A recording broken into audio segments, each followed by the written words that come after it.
اول كره يلمسها شويه اعتقد دخل في مكان عليلي طويل ناحيه بونوا يلحق بونوا وفي ضربه جزاء. ضربه جزاء لمصلحه فريق اولمبي شلف يستفيد منه بونوا بعد عرقله من صالحي عبد القدير، والحكم حركات قريب من اللقطه لا يتوانى ولم يتردد في الاعلان عن ضربه جزاء. ضربه جزاء اذا لمصلحه فريق اولمبي شلف يستفيد منه بونوا رضوان. بعد مرور يستعد إفرا أو صالحي. إفرا يتقدم ويسدد ويسجل، يتقدم يسدد ويسجل ويفتتح مجال التهديف.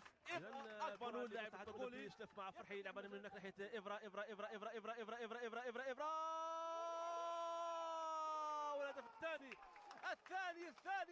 لمصلحة فريق اولمبي شلف من تنفيذ او من امضاء لاعب بن شويه بعد مرور 80 لعب في الدقيقه 80 الاولمبي يضيف الهدف الثاني لمصلحه